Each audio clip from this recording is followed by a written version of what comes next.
முற்கால பாண்டியர்கள், சங்ககாலம், இடைக்கால பாண்டியர்கள் மற்றும் பிற்கால பாண்டிய பேரரசு என பிரிக்கப்படுகிறது. சங்ககால பாண்டியர்கள் அவர்களின் காலம் கிமு 300 முதல் கிபி 300 வரை இருக்கலாம் என்பது வரலாற்று ஆய்வாளர்கள் கருத்து. சங்ககால பாண்டிய மன்னர்களில் மிகவும் முக்கியமானவர்கள் ஆரிய படை கடந்த நெடுஞ்செழியன், பாண்டியன் நன்மாறன் மற்றும் நம் கதையின் நாயகன் இளம் பருவத்தில் அரியணை ஏறிய 10 பருவத்தில் புதிய வரலாறு படைத்த தலையாலங்கானத்து செருவென்ற பாண்டியன். இலிகடல் வள ஈய ஈண்டு அகல் கிடக்கை தமிழ் தலை மயங்கிய தலையாலங்கானத்து எழுவர் நல்வளம் கடந்தோர் என்று நம் வரலாறு எழுதப்படும் என்று 10 பாட்டு நூல்களில் ஒன்றான மாங்குடி மருதனார் எழுதிய மதுரை காஞ்சியில் குறிப்பிடப்பட்டுள்ளது. ஓர் அரசனுக்கு எதிராய் ஓர் அரசன் போர் புரிவது இயற்கை. ஆனால் 7 அரசர்கள் ஒன்றிணைந்து ஒரு சிறுவனை எதிர்ப்பது என்பது தமிழ் வரலாற்றில் ஒரு விந்தையானது. செங்குருதியால் சிவந்த சரித்திரத்தில் சிறகடித்து பறக்கும் சிறுவனுடைய சாகசம் புறநானூறும் அகநானூறும் புகழ்ந்துரைத்த வீர காவியம் மதுரை காஞ்சியும் நெடுநல் வாடையும் மகிழ்ந்து பாடிய நாயகன் இந்த பாண்டியன் நெடுஞ்செழியன். சோழ மன்னனின் அரண்மனையில் ஒரு ரகசிய அறையில் 7 மன்னர்களும் ஒன்றாக கூடி நெடுஞ்செழியன் பாண்டியனுக்கு எதிராக மந்திர ஆலோசனை நடத்தினார்கள். இதோ திட்டமிட வருகிறார்கள். பழுந்தூர் வேலிற்கிதியன், பொருணன், எருமையூரன், இருங்கோ வேண்மான், தகடூரின் எரிணி, சேர மன்னன் யானைக்கண் சே மாந்திரஞ்சேர் இரும்பொறை, சோழ மன்னன் கிள்ளி வளவன்.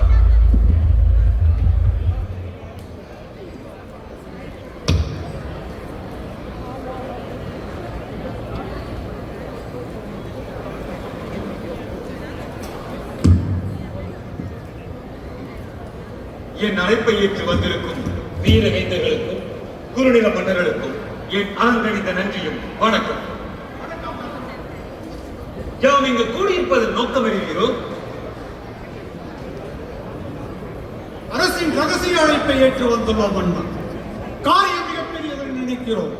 என்னவென்று அரசின் அறிவிப்புக்காக ஆவலாய் காத்திருக்கிறோம். 7 மன்னர்கள் ஒன்றாய் கூடியிருப்பது ஆச்சரியம்தான். ஆனால் அரசின் திட்டம் ஏதோ நீண்ட நாள் காத்திருந்த மிகப்பெரிய காரியம் என யாம் படிக்கிறோம். காரியம் மிகவும் முக்கியமானதுதான். ஆனால் மிக மிக எளிதானது. தென்னாட்டின் அரியணைக்கு வந்திருப்பவன் ஒரு சின்னஞ்சிறுவன். அவன் ஆட்சியை முறியடித்தால் தென்னாடு அந்த பொன்னாடு அது நம் கைக்குள் வந்துவிடும்.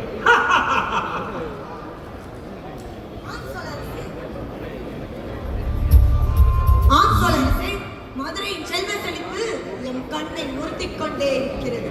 வைகையாறும் மேற்கு தொடர்ச்சி மலையும் அதை சுற்றி உள்ள செழிப்பான காடும் அப்பப்பா அடைந்தே தீர வேண்டும். அத்தனையும் அடைந்தே தீர வேண்டும். வணிகத்தின் தலைநகர மதுரை நாம் கைக்குள் வர வேண்டும். பாண்டியனின் கோட்டையை சுற்றி அகலியே மிகவும் ஆபத்தானதாம். கோட்டைக்கு அவ்வளவு பாதுகாப்பு. அவர்கள் கோட்டையை கைப்பற்ற வேண்டும். பாண்டியனின் வீரமும் படையும் வீழ்த்தப்பட வேண்டும். இதுதான் சரியான தருணம். தென்னாட்டின் வளம் இனியது நம் நாட்டின் வளம். பாண்டியர்களின் கடல் வர்த்தகம் பிரபஞ்சம் முழுவதும் பரவி கிடக்கிறது. புகழ்பெற்ற அந்த வர்த்தகத்தை எப்படியாவது கைப்பற்றி அதில் நாம் கோலோச்ச வேண்டும். இம்முறை சிறுவன் நெடுஞ்செழியன் பாண்டியனை வென்றால் பாண்டிய நாட்டின் செழிப்பான வளங்கள், கடல் வர்த்தக துறைமுகங்கள், மலை வளங்கள் அத்தனையும் இனி நாம் கைவசம். வலிய வரும் செல்வத்தை வேண்டாம் என்று சொல்வார் யார்? அரசனோ இளையவன், நாடோ பெரியது. நாம் என்றால் நமக்கு கிடைக்கும் பொருளோ அளவற்றது. நேரமும் காலமும் கூடி வரும்போது, சேரமும் சோழமும் சேர்ந்து நிற்கும் போது, எதிரிகள் எவராயும் போர் என்று வந்தால் உதிரி கூட மிஞ்சார். உயிர் பிழைத்தால் போதும் என புறமுதுகிட்டு ஓடுவான். பாவம் இவன் 13 வயது 10 பருவத்து பாலகன்.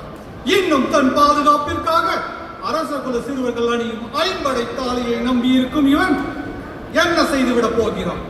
தன்னை காக்கவே ஐம்படை தாலியை நம்பியிருக்கும் இவன் நம்மை எதிர்த்து எப்படி நிற்பான்?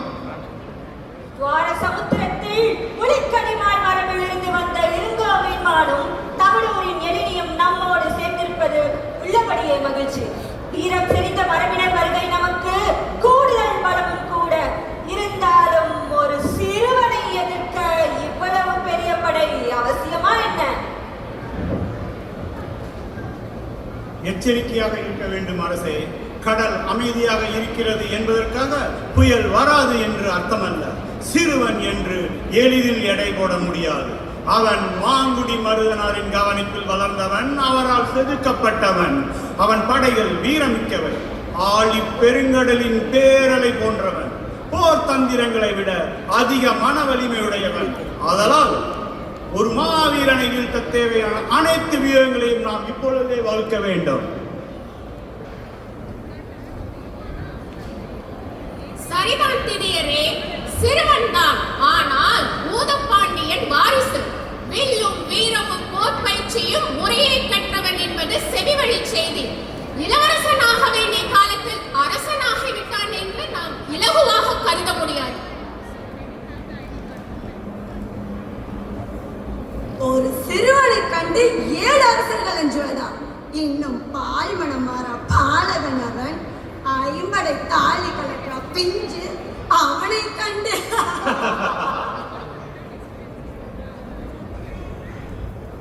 அதுவும் சரிதான். சிங்கமா இருந்தால் அதன் குகைக்குள் சென்று அதனை வென்று வரலாம்.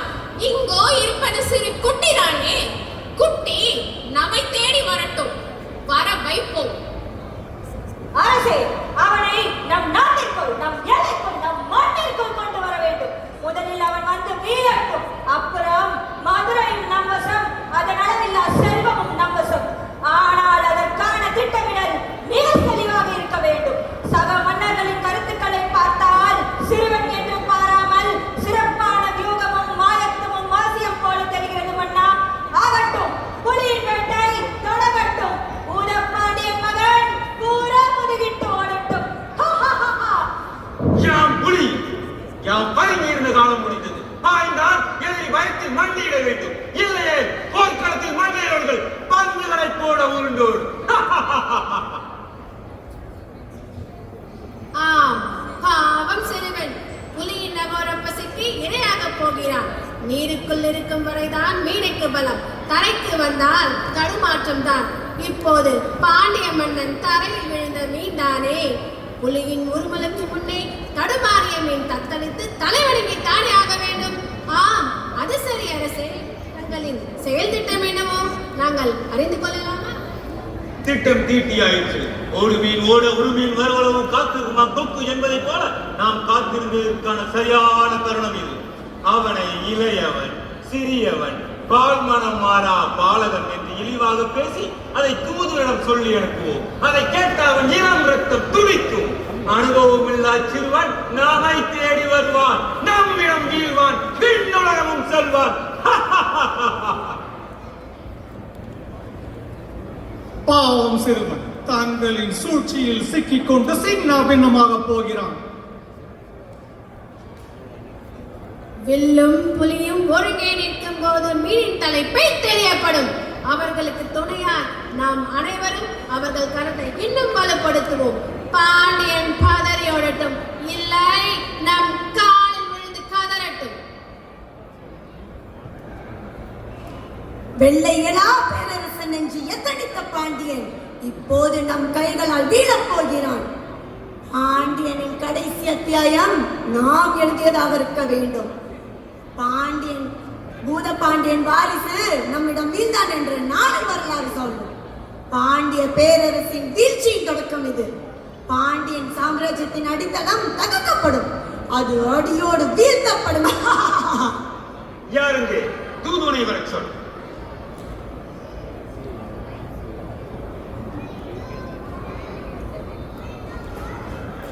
மன்னர்கள் நிறைந்தாவே வணங்குகிறேன். இதோ சோழ நாட்டு தூதுவன். யாம் ஆலோசித்து முடித்த செய்தியில் அந்த இளஞ்சிறுவன் பாலகன் நெடுஞ்செழியனுக்கு கொண்டு சேர்க்க வேண்டியது உனது பொறுப்பு. ஆணை மன்னா, வைகை நதிக்கரையில் வலம் வரும் அந்த இளம் கன்றுக்கு சோழ பேரரசின் எச்சரிக்கை இப்போதே கொண்டு சேர்க்கிறேன். 7 மன்னர்களின் இந்த வியூக செய்தியை கேட்ட மாத்திரத்திலே அவன் அரியணையும் அகந்து நடுங்கும்படி செய்கிறேன் மன்னா. தூதுவனே, கவனமாக இரு. செய்தி கொண்டு செல்லும் போது ஏளனம் இருக்கட்டும், ஆனால் அறியாமை எல்லை மீற வேண்டாம். எதிரி பாலகனாக இருந்தாலும் அவன் அமர்ந்திருப்பது பாண்டியரின் அரியணை. வார்த்தைகளை அளந்து பேசு. நம் நாட்டின் மானம் இப்பொழுது உன் நாவில் உள்ளது. திரியரே, என் நாவில் இருப்பது சோழரின் வீரம், கையில் இருப்பது 7 மன்னர்களின் ஆணை. அந்த சிறுவனுக்கு போரின் பயத்தை காட்ட இந்த நொடி பொழுதே பாண்டிய தேசம் நோக்கி பயணப்படுகிறேன். சென்று வா.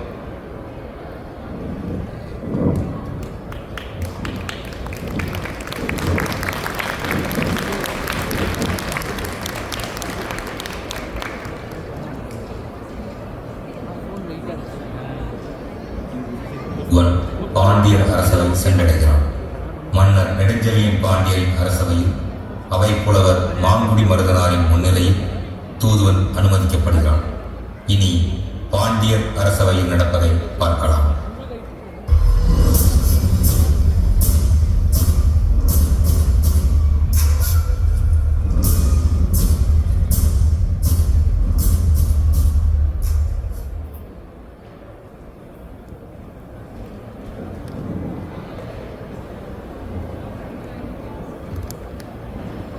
பூதபாண்டியனின் மைந்தன் நெடுஞ்செழியன் பாண்டியனுக்கு என் வணக்கம். வணக்கம். வந்த செய்தி என்னவோ? சோழ மன்னர் அனுப்பி வைத்த தூதுவன் நான். அரசவையிலிருந்து தங்களுக்கு செய்தி கொண்டு வந்துள்ளேன். இளையவன்னி, பால்மணம் மாறா பாலகன்னி, பூதபாண்டியனின் மகனானாலும் எம் 7 மன்னர்களை எதிர்க்கும் தகுதியும் இல்லை, திறமையும் இல்லை உனக்கு. உன்னோடு போர் புரிய எம் மன்னர்கள் தலையாலங்கானத்தில் காத்திருக்கிறார்கள். முடிந்தால் வந்து போரிடு, இல்லையேல் வந்து மண்டியிட்டு மன்னிப்பு கேள். உயிராவது மிஞ்சும். இளையவன் என்று என்னை எதிர்த்தார்கள் எனில் இளங்கண்டு பயமறியாது என்பதை அவர்கள் அறியாதிருக்கிறார்கள். இளமை தளிர்க்கும் என் வாளின் கூர்மை அவர்களுக்கு தெரியவில்லை. மன்னா, அறிவின் ஆற்றலும் வாளின் கூர்மையும் ஒன்றாக இருந்தால்தான் வெற்றி கிட்டும். 7 வேந்தர்களும் ஒன்றாய் சேர்ந்தார்கள் எனில் பெரும் சக்தியாக மாறக்கூடும். அரசே, வீரம் மட்டும் இருந்தால் போதாது, சற்று விவேகத்துடன் கையாள வேண்டும். புலவரே, ஒரு சிங்கத்தை 7 நரிகள் சேர்ந்து எதிர்த்ததாக வரலாறு எங்கும் இல்லை. நான் பழைய மாறனிடம் போர் பயிற்சி பெற்றவன். தங்களின் வீரத்தையும் புத்தி கூர்மையையும் யாம் அறிவோம். இருப்பினும் அரியணை ஏறிய உடனேயே இந்த போர் சற்று ஆபத்தானதோ என்றுதான் அஞ்சுகிறேன். அஞ்சுவதும் மணிப்பணிவதும் பாண்டிய வம்சத்துக்கே கிடையாது. படைத்தளபதியே, புலவரே, நான் ஒரு சபதம் எடுத்துள்ளேன். இன்று நம் முன்னிருக்கும் சவால் சாதாரணமானதல்ல. 7 பெரும் அரசர்கள் சேர்ந்து நம்மை அழிக்க வந்துள்ளனர். நம் பாண்டிய நாட்டின் வளத்தையும் வரலாற்றையும் வீரத்தையும் அழிக்க துடிக்கின்றனர். அவர்கள் என்னை இளையவன் என்று நினைக்கிறார்கள். நான் அரியணை ஏறி சில காலங்களே ஆனதால் எளிதில் வீழ்த்தி விடலாம் என்று எண்ணிவிட்டார்கள் போல. ஆனால் அவர்கள் அறியாதது ஒன்றுண்டு. நான் வெறும் சிறுவன் மட்டுமல்ல, நான் பல்யாகசாலை முடுக்குடுமி பெருவழி மரபில் வந்தவன். பாண்டிய வீர மரபின் வாரிசு நான்.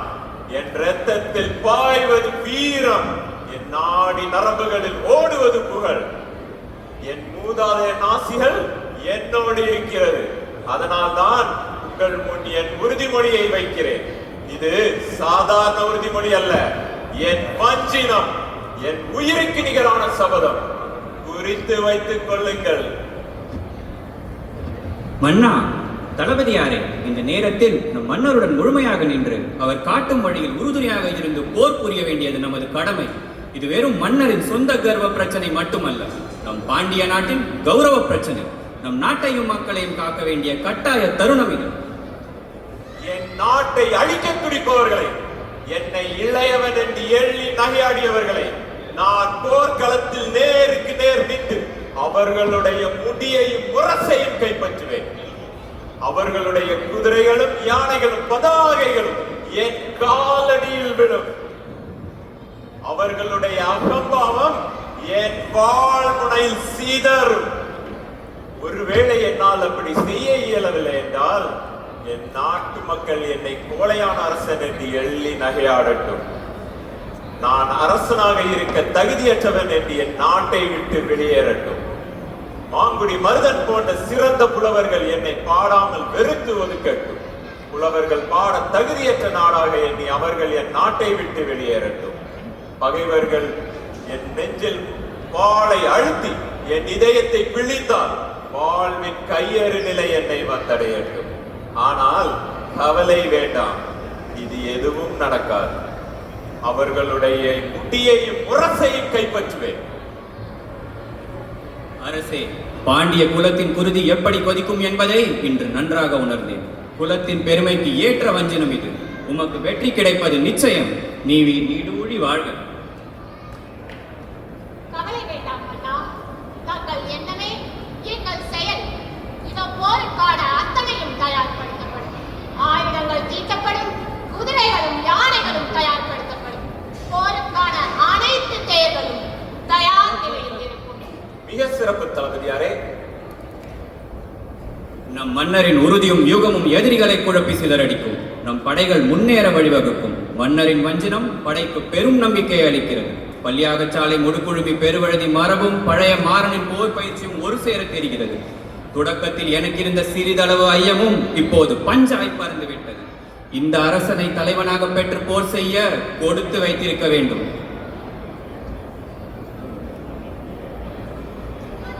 ஒரு படைக்கு 7 பேர் தலைவர் என்றால் அதுவே அதற்கு குறை. படை முழுவதும் ஒருவர் தலைமையில் இயங்கினால்தான் அது வீரம் அனைத்தும் பகைவனை எதிர்ப்பதில் பயன்படும். அலை போல பல தலைகள் இருந்தால் சிலை போல ஒரு தலை அதை உறுதியாய் அழிக்க முடியும். படைத்தளபதி, இந்த முறை நம் யூகம் ஏறி பறந்தெடுத்தது. மிகச் சிறப்பான யூகம் அண்ணா. ஏறி பறந்தெடுத்தல் முறையில் நாம் வழி எங்கும் நெருப்பு வைத்துக் கொண்டே சென்றால் அவர்கள் எல்லையை நெருங்க நெருங்க அங்குள்ள மக்கள் திக்கு தெரியாமல் சிதறி ஓடுவார்கள். எதிரிகள் எதிர்பார்த்திருக்க மாட்டார்கள். அவர்கள் படைப்பின் வாங்கும். நாம் நமது யூகப்படி முன்னேறி செல்வோம். 7 அரசர்கள் சேர்ந்து வரும்போது அவர்களை திணறடிக்க சிறப்பான யூகம் மன்னா. பாண்டிய படை கண்டு இப்பிரபஞ்சமே பதற வேண்டும். நம் தாக்குதல் தனித்துவமாக இருக்க வேண்டும். ஏளனம் செய்தவர்களை ஏறி அடித்து வெல்வோம். 8 திசையும் புகழ்பாடும் என்றும். அருமை தளபதியாரே, மிகச் சிறப்பான வியூகம்.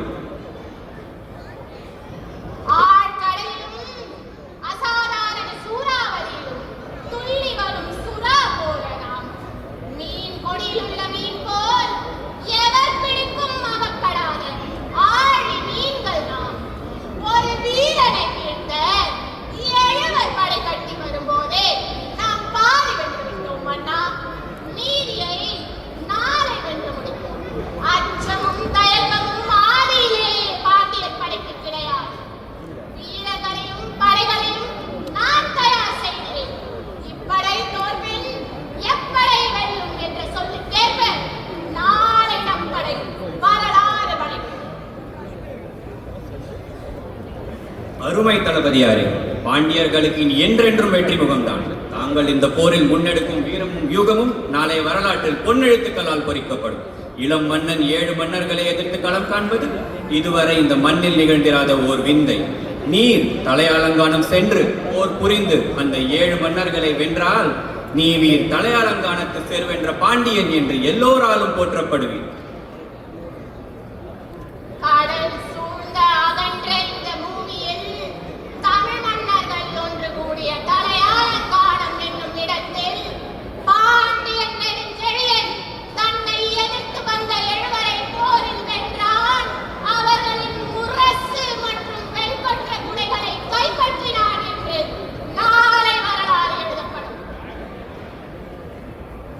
பாண்டிய வீரத்தை கண்டு இப்பால் வியக்கும். பனி போல் பார்த்த பாண்டியர் எரிமலையாய் வெடிப்பது இவ்வுலகம் காணும் காலம் இது. விடியும் காலை வீரத்துடன் விடியட்டும். வெற்றிவேல். வீரவே!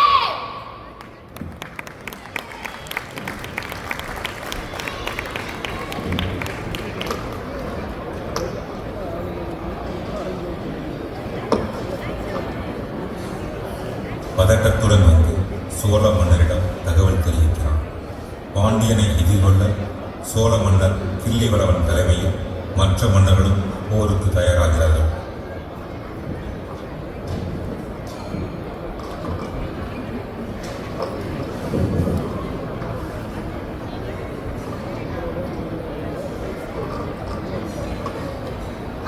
அரசே, ஒரு அவசர செய்தி. தென்னாட்டு மன்னன் அந்த பாண்டிய சிறுவன் தனது படையை திரட்டி புறப்பட்டு விட்டான். அவன் கோபம் எரிமலையை போல் கொந்தளிக்கிறது அரசே. மேலும் நாம் நினைத்தது போல் சிறுவன் என்று சாதாரணமாக எண்ண முடியவில்லை அரசே. இவ்வளவு விரைவாகவா? எங்கே இருக்கிறான்? எரிபறந்தெடுத்தல் முறையில் படைகள் முன்னேறி வருகின்றன. நம் எல்லை கிராமங்கள் எரிந்து கொண்டிருக்கின்றன. தலையாலங்கானத்தை நோக்கி படைகள் வந்து கொண்டிருக்கின்றன அரசே. மேலும் அவன் ஒரு சபதம் விடுத்துள்ளான் அரசே. சவளப்பிள்ளை என்று நினைத்தும் சபதம் எடுக்கிறான் அவன்.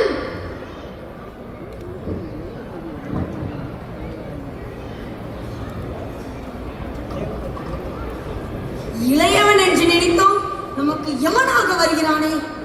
இதை சரியாக கையாளவில்லை என்றால் இளையவனிடம் தோற்ற இழிவே நம்மை வந்து சேரும். எரிபறந்தெடுத்தல் மக்களை திசை திருப்பும் யூகம். இதற்கு எதிர் வியூகம் அமைத்து படையை செலுத்த வேண்டும். வேகம் வேகம் அண்ணா. அவர்கள் தலையாளங்கானத்தை நெருங்கும் முன் நாம் எதிர்பார்த்தம் ஆட வேண்டும். இனி தடுப்பாட்டம் ஆடி பயனில்லை. அச்சம் கொள்ள வேண்டாம். ஆக வேண்டியதை செய்வோம்.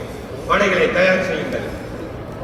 யானைப்படையும் குதிரைப்படையும் தயார் நிலையில் இருக்கட்டும். இதை வெறும் வீரம் கொண்டு மட்டும் கையாள முடியாது. விவேகத்துடன் சிந்தித்தால் தான் வெற்றி பெற முடியும். பாண்டியரின் வரலாற்று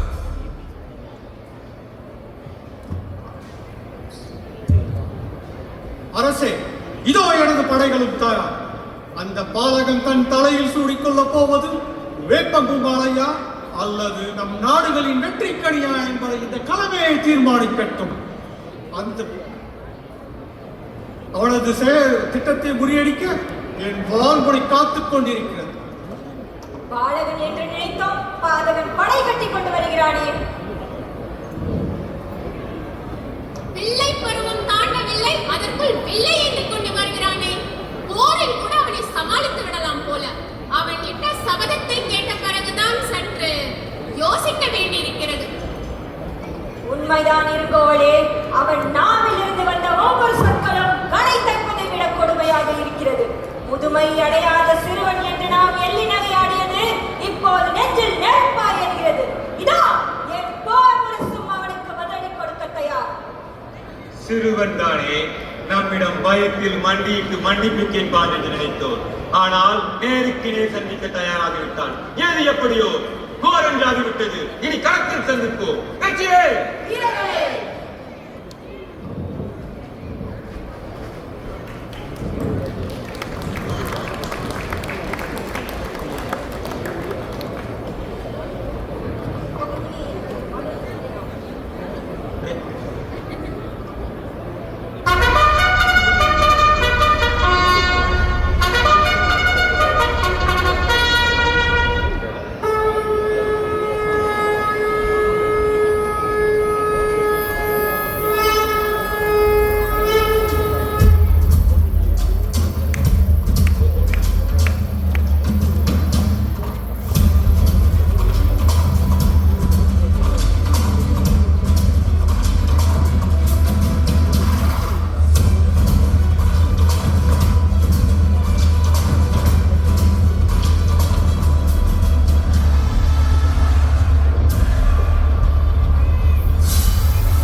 தளபதிகளையும் வீரர்களையும் புகழ்ந்தார். தாம் ஒன்றும் செய்யாதவனைப் போல இருந்தார். இந்த உயர்ந்த பண்பை உணர்ந்து அதையும் பாராட்டினார்கள் புலவர். போரில் வென்ற வெற்றி கணிப்பை கொண்டாடும் அதே நேரத்தில் காயமுற்ற தம் படை வீரர்களை அக்கறையுடன் கவனித்து அவர்களிடம் அன்பு செலுத்தினார். குடிதலியி கோலோச்சும் மாநில மன்னன் அடிதலியி நிற்கும் புலர். பாண்டியர்களை நோக்கிய பயணம் தொடரும். நன்றி.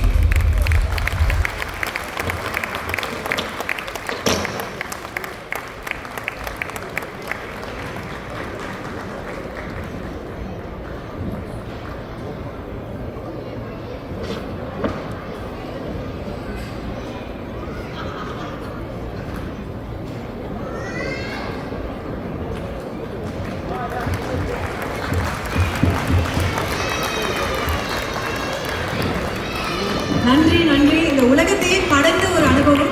ஸோ ரொம்ப அழகா இருந்தது. எனக்கு வந்து ஒரு 5 பார்ட்டிசிபென்ட் லிஸ்ட் படிக்கிறதுக்கே மனப்பாடம் பண்ணுறதுக்கே முடியல. ஆனால் அவ்வளோ அழகா நீங்கள் எல்லாரும் அந்த டைலாக் டெலிவரியிலேருந்து எல்லாரும் வசனம் இயக்கம் எல்லாம் ரொம்ப அழகா இருந்தது. அவங்களுக்கு ஒரு பெரிய கைதட்டல் கொடுத்துடலாம். மீண்டும் ஒரு முறை ரொம்ப அழகா பண்ணுங்க.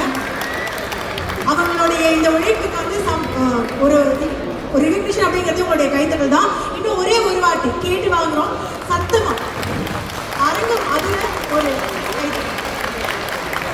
அருமையான இந்த நாடகத்தின் அமைப்பு மற்றும் இயக்கம் லாரன்ஸ் செல்வம், காணொலி தயாரிப்பு ஐடா மெர்லின் ராஜகுமார், ஒளி அமைப்பு அடைக்கப்பன் பெரிய கருப்பன்.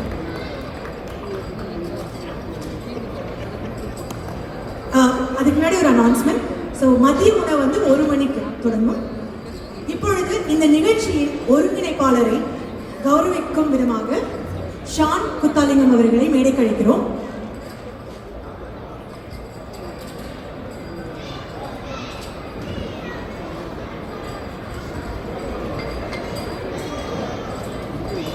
ஒருங்கிணைப்பாளர் மேடைக்கு வரும். ஒருங்கிணைப்பாளர் லாரன்ஸ் செல்வம் அவர்கள் மற்றும் இடா மெர்லின் ராஜகுமார் இருவரையும் மேடைக்கு வருமாறு அன்புடன் அழைக்கிறோம். வாழ்த்துக்கள் உங்களுக்கு. இதைத் தொடர்ந்து பங்கேற்பாளர்கள் அவர்களுடைய பெயர்களை வாசிக்கிறேன்.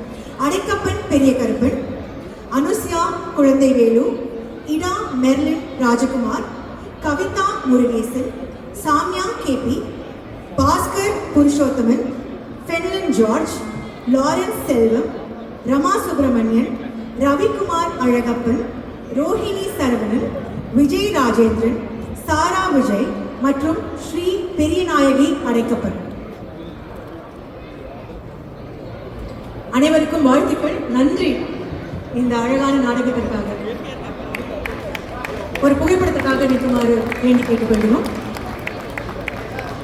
லஞ்சுக்கு போனவங்கலாம் கொஞ்சம் திரும்பி வாங்க. ஏன்னா லஞ்ச் 1 மணிக்கு தான். எல்லாரும் கொஞ்சம் திரும்பி வந்தீங்கன்னா நல்லா இருக்கும். அதே மாதிரி தன்னார்வலர்கள் எல்லாருமே, அதாவது உணவு பரிமாறுவதற்கும் உணவு சேவை பணிகளில் ஈடுபடுவதற்கும் உதவியாக இருப்பதற்காக ஒரு தன்னார்வலர்கள் எல்லாரையும் அழைக்கிறோம். உங்களுடைய சேவை எங்களுக்கு தேவை. ஸோ அதனால அது மதிய உணவு 1 மணிக்கு தான் ஆரம்பிக்கும். ஆனால் அதுக்கு முன்னாடி கொஞ்சம் இந்த செட்டப் பண்ணுறதுக்கு ப்ளஸ் சர்வ் பண்ணுறதுக்கு ஹெல்ப் பண்ணிங்கன்னா நல்லாயிருக்கும். அறை எண் 5/5 பேனல் டிஸ்கஷன், அதாவது திரைப்படங்களுக்கான பேனல் டிஸ்கஷனும் நடந்துட்டு இருக்கு.